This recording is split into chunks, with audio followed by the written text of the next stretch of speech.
Hey guys, and welcome back to another video of ECK Sports, and today I am bringing you my 2025 MLW Season Predictions from a little bit of a different setting, but we're still getting that video out for you guys. I'm going to be going through my standings predictions, award predictions, and of course my playoff predictions, including the World Series. Without further ado, let's get into it. Starting off at number 8, we have the Metro Magic. Now, the Magic 2 years ago won the World Series, and they look great doing it. They have their two rookies, Grant Miller and RJ Walgate, who absolutely showed out that season. They had their other players like AJ Ackerman, Jack Agner, and Trevor Bonham, who came alive in the big moments when they needed them most. But obviously that just wasn't sustainable, as those supporting players just really aren't all that good. Grant Miller is not going to be at every series. He's not going to be at the Cobras series. You're going to be relying on two rookies and other guys that just really did not produce last year, and that is just not a recipe for success. Again, it's really hard to predict which series they win and lose just because I don't know when Grant's going to be there, and I do have them getting swept by the Gators. I just think it's a really bad matchup. Two really good pitchers there and just an absolute stud lineup. I think it's going to be a very tough matchup there, so I have the Magic finishing at 4-11, missing the playoffs, and finishing last in MLW. Coming in at number 7 is going to be the Coastal Cobras. The Cobras just always find a way to get wins, but I just don't know how much more that they can do. I mean, yeah, they have Caden Irwin, but I just don't know if he can repeat the success that he had last year. And the number 2 situation, now that Barron's retired, is not something I like at all. I mean, you're going to be relying on Drew Davis, who the last time we saw him could not throw strikes. You know, Brennan Zerlag, who really hasn't pitched all that much in his career at all. They don't have that guy in their lineup. They don't have a true elite hitter. Justin Nash looked great last year. Drew Davis has always been solid. Andy Duran was solid last year, but these guys are not elite. You don't have a guy that is really going to elevate you. I do have them beating the Magic just because Grant's not going to be there, and I really feel like they can thrive in an out-of-state situation.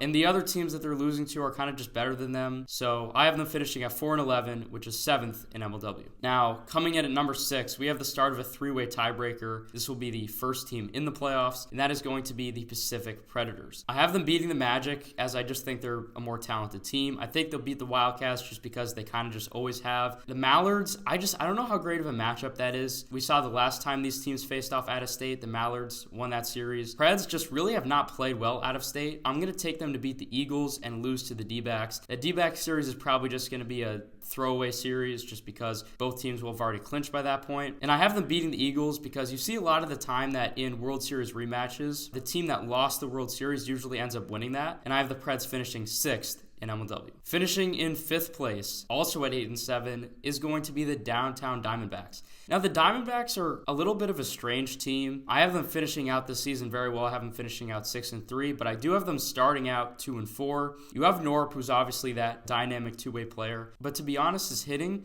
has not been great the past 2 years. I mean, it's still been very good, but it hasn't been that elite hitting that you really need from him. And behind him, you have Pishko, who struggled last year. You have Saylor, who hasn't looked great since 2022. You have Heath, who's just kind of average. But I think pitching-wise, this team does have some upside. Norp has always been a consistent elite ace, even though he did not look as great last year, especially toward the end of the year. And then Jake Sullivan, who, if they use him correctly and use him in a lot of game 3s with that new ball, I think that he can have a very good year as well as the number 2 arm. Look, the D-backs, I could see them going like 6-9, but I could also see them going 11-4. And then the last team of that 8-7 three-way tiebreaker is going to be the Midwest Mallards. Now, the Mallards are also kind of an interesting team, just like the D-backs, just because they kind of shaked up their roster a little bit. They have Robles, who's obviously that elite ace. They have Trey, who's a great number 2 arm behind him. And their lineup was terrible last year, but I do have a little bit more hope for it this year, now that you got Trey, who I think is a pretty good hitter, and he just hasn't gotten the opportunities to show that with the D-backs. Tommy, I don't know how great he's going to be, but you do have Robles, and there's just no way that Robles can be as bad as he was last year. I mean, it wasn't bad for Robles, but a high 800s OPS is just not great for Jordan Robles, so I would not be shocked if that's back to the 1100s, 1200s that we saw in 2022 and 2023. And then you have Colm, who was a very good contact hitter last year. You have them starting out 6-3, and I feel like there's usually a surprise sweep a lot of the time in Slate 4, and I have them getting swept by the Wildcats. That'll get them to 8-7, which is 4th in MLW. And coming in 3rd at 9-6 is going to be the Western Wildcats. Now, the Wildcats were not great last year, and I predicted them to win the World Series, and they did the opposite of that.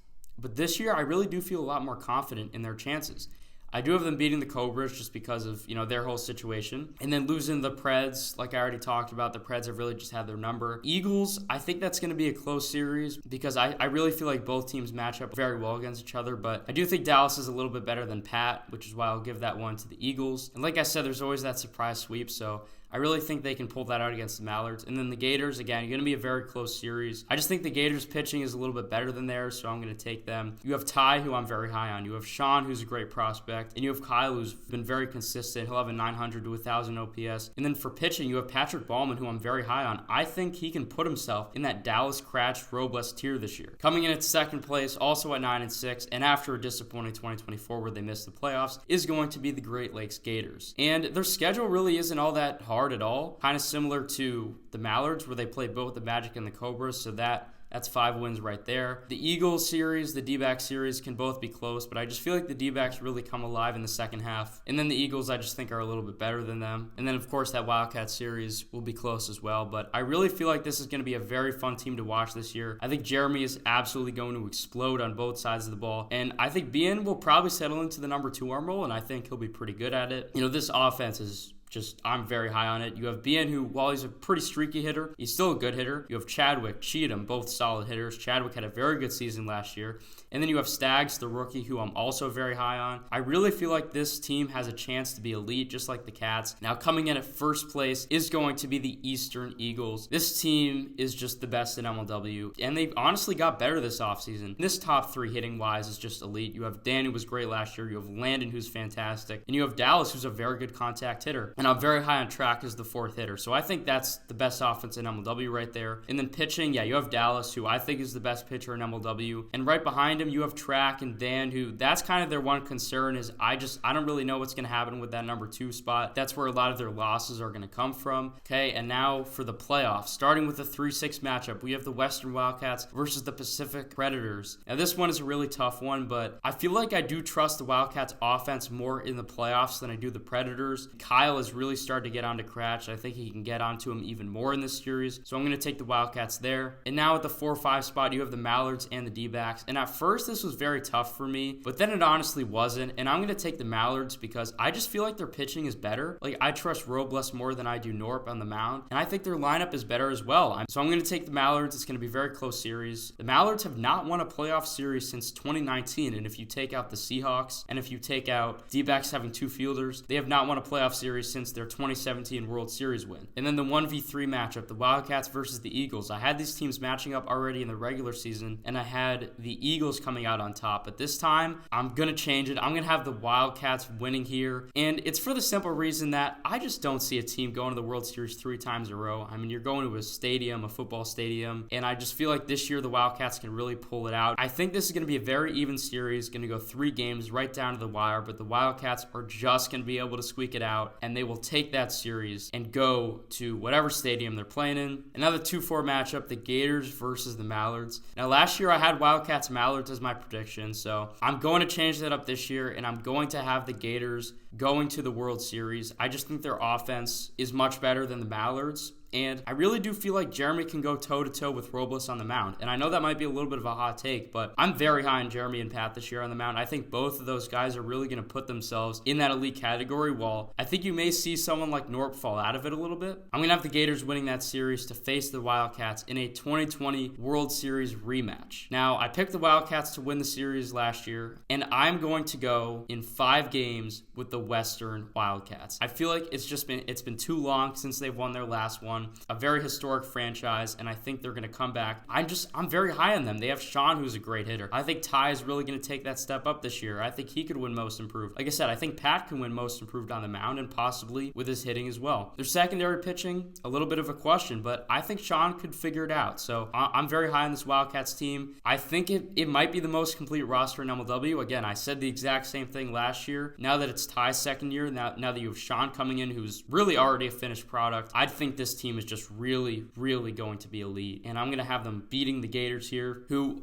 I also think are going to take a big step up. I really love their lineup, and I love their pitching as well. There's just really not much to hate about the Gators, but you do worry a little bit about, how well is Sawyer going to hit? How well is Chadwick going to hit? How well is Cheatham going to hit? They really just need one of those guys to figure it out, and I think that they could very well win the series as well. And lastly, for my awards predictions, for Rookie of the Year, I got Sean Hornberger. I think it could be a lot of different guys, but the fact that he's going to hit and he's going to pitch, I think just gives him a little bit of a leg up. I could see it being Staggs, but he's not going to pitch much. And my dark horse pick is Trackman, but I just don't think he's going to pitch that well. So I'm going to go with Sean here. And then Silver Slugger, I'm going Landon. I think he might be the best hitter in MLW, especially if Grant is not playing this year or not playing as much. And he's been fantastic the last 2 years. So I think he finally puts it together and wins Silver Slugger. And most improved, I'm going with Patrick Ballman. I've already alluded to it. It could be Patrick, it could be Jeremy, it could be Ty. I think it's going to be one of those three. I'm going to go with Pat as most improved. And the manager of the year, I'm going Chris Cheatham. I could have gone Kyle Schultz here, but through that trade for Jeremy, the trade for Sawyer, now getting Staggs. So he's really made a lot of moves to,